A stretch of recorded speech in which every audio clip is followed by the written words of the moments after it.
Voyager 1 has NASA experts in a state of excitement. The people in charge had actually only instructed the cosmic old-timer to turn on its heater, but then the probe did something that absolutely no one had expected, even fueling concerns that contact might be lost for good. Want to know what unforeseen problem arose in the depths of interstellar space, and how the ancient probe finally managed to phone home using a long-forgotten backup transmitter?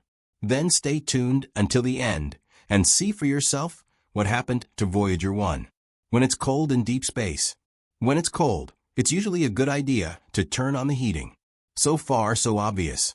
However, things get a lot more complicated when the temperature needs to be raised, not in our living rooms, but at a distance of almost 25 billion kilometers.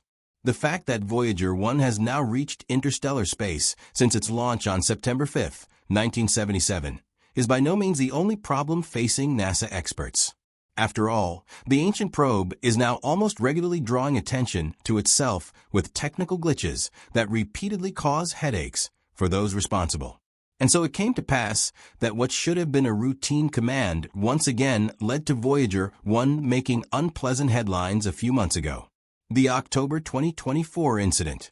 So what happened? Basically, NASA experts had instructed the probe to activate one of its heaters on October 16, 2024. But just under 2 days later, the unexpected news came. The Deep Space Network could no longer detect Voyager 1 signal. The fact that researchers had to wait so long to realize this is, again, due to the immense distance involved. It takes 23 hours for a message to travel the 25 billion kilometers distance to Voyager, and another 23 hours for its response to reach Earth, assuming it arrives at all. To understand why it didn't, we must first remember that Voyager 1 is equipped with an onboard error protection system that responds independently to problems. This system kicks in, for example, when the probe's power supply is overloaded. It then automatically deactivates non-essential systems to conserve energy. Unfortunately, the heating command triggered this fault protection system, even though Voyager 1 actually had enough energy to activate the component. Lost signal and the mystery of the X-band. Voyager usually communicates with Earth via an X-band radio transmitter, named for its frequency, typically 8 to 12 gigahertz. This allows for relatively high-speed data transmission from interstellar space. However, after contact was lost, experts correctly assumed that the fault protection system had reduced the data rate of the X-band signal. From a power-saving perspective, this made sense. But here's the catch. It also changed the characteristics of the X-band signal, making it harder for the Deep Space Network to detect. To everyone's relief, NASA engineers tracked down the altered signal on October 18th. But that didn't mean the technical complications were over. How Voyager 1 phoned home, using a 40-year-old backup. Although the probe appeared stable, the next problem followed quickly. On the very next day, communication broke down completely. Those responsible believed the fault protection system had again been triggered, this time mistakenly shutting down the X-band transmitter and switching over to the S-band instead. Here's the astonishing part. Voyager 1 hadn't used the S-band since 1981. Despite its lower energy use, the S-band uses a lower frequency than the X-band, resulting in slower data transfer and less data overall. It was always meant to be a backup system, as it was expected that cosmic radiation could interfere with electronics over time. Given the enormous distance, NASA experts were unsure whether the S-band would work at all, or if contact with Voyager 1 had now been permanently lost. A 1980s lifeline comes to the rescue. Fortunately, they were able to detect the S-band signal. NASA then had to decide how to proceed. Given the recent history of error protection glitches, simply reactivating the X-band was deemed too risky. It would only be done once the root cause of the system fault was clearly identified, a process that could take weeks or even months. So, was the team doomed to abandon contact with Voyager 1 in the meantime? Luckily, no. As mentioned above, there was still the S-band transmitter.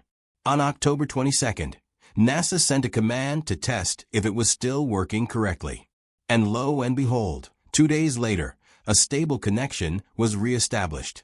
So, it came to pass that NASA's backup transmitter, and used for over 40 years, played a crucial role in maintaining contact with humanity's most remote outpost.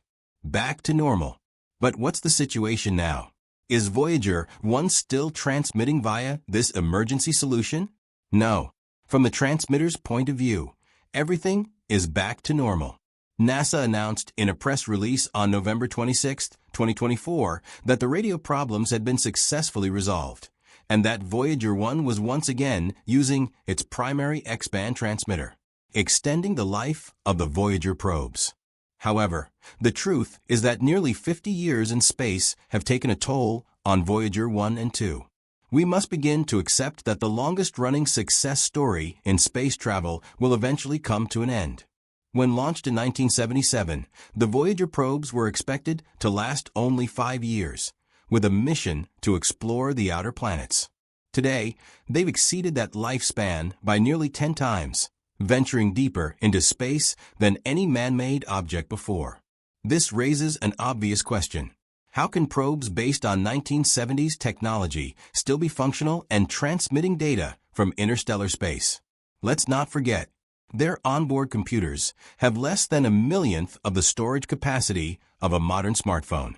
Their transmission speeds are 38,000 times slower than a modern mobile phone connection. Their scientific data is still stored on magnetic tapes. Despite being technological marvels of their time, the plutonium spheres in their thermoelectric generators now deliver only half of their original power. Cutting back to survive. To keep the probes alive, NASA has long followed a strict power-saving strategy. All non-essential systems were shut down years ago. In 2023, a backup system was deactivated. In 2024, Voyager 2's plasma sensor was turned off. Despite these measures, the probes lose about 4 watts of power per year. Recently, more cuts became necessary. On February 25th, the cosmic ray subsystem on Voyager 1 was turned off. This instrument had revealed in 2012 that Voyager 1 had entered interstellar space. On March 24th, Voyager 2's low-energy particle sensor was deactivated. As of now, Voyager 1 still uses 3 instruments: the magnetometer plasma wave subsystem and the low-energy charged particle sensor, scheduled to be deactivated in 2026.